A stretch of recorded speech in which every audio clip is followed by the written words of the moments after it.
Love always finds the way, and what is meant to be happens sooner or later in life.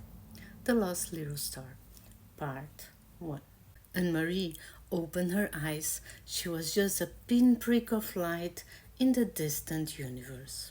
Feeling like a small star lost in the universe, she opened her eyes and looked around her.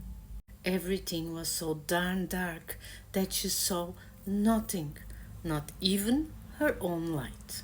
And Marie was scared, closing and opening her eyes, trying to see something. Of course, she could not see anything because she was blinking very fast, opening and closing her eyes, trying to see something. Anne Marie decided to sleep for a while. Who knows, maybe there would be some light to be seen inside of her dreams. Anne Marie dreamed of a blue planet where a couple of humans were discussing things so loudly that she woke up scared. I'm lost. I will probably fall into a black hole. I will never make it if they don't stop arguing about all and nothing. 2 tears then fell from her eyes, turning into small meteorites. And Marie decided to keep her eyes wide open. No more bad dreams, no more hearing discussions. Gradually, her eyes became accustomed to darkness. She began to see other points of light. Other tiny stars like her, lots of tiny stars. Who are you? Asked a speck of light as it approached her. I'm Anne Marie. And who are you? She replied. I'm John. I'm here waiting for the comet that will give me a ride up to the Earth. The comet is almost coming. I would like to take the ride too, said Anne Marie. But I'm worried that on Earth they might fight a lot, and they don't even know why. I don't want to go if they keep arguing about all and nothing. I will stay here and get lost wandering across the universe. John, who was smart, had an idea. We should go and find the angel of reconciliation. The angel will know how to help you. But you will miss your ride. They are probably already waiting for you, said Anne Marie. It's okay. I can take the next comet. Far away from there, in the world of human beings, also called Earth, Marion sighed, exhausted. Paul, again? She had already given the baby a name. It was a boy, and she called the baby Paul. It was already the second time that she went to the hospital, and then the baby contractions stopped suddenly.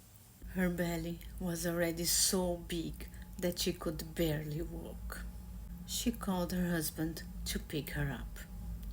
False alarm again, Yosh.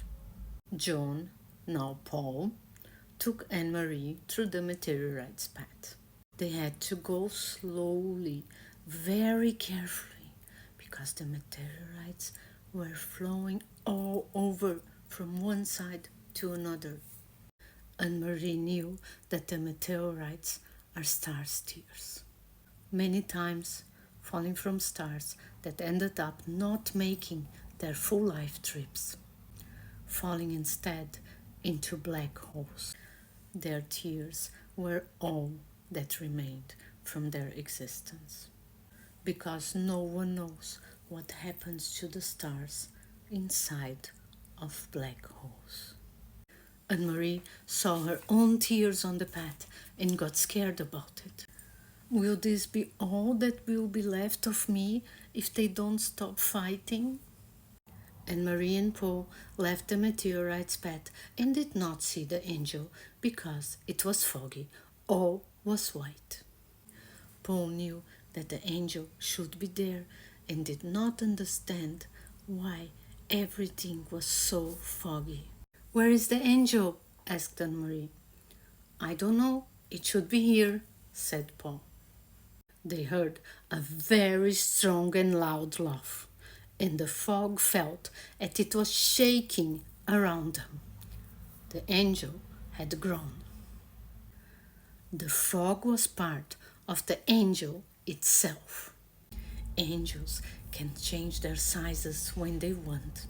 Anne-Marie and Paul were inside of the angel and did not realize it. Still loving, the angel decreased in size so that they could see it. And they then saw the angel of reconciliation surrounded by a starry sky. Paul explained just as kids explain things. They discuss too much, and Marie cries and doesn't want to take the ride with the comet. What can we do? Angels hear the souls and feelings beyond words. So the angel understood it. Thank you so much for hearing me. I will post part 2 soon. The Lost Little Star is part of my book Harables Short Stories 1, available on Amazon as ebook and paperback, free with Kindle Unlimited. The link to my books is in my bio. Thank you. I wish you a wonderful day. Bye.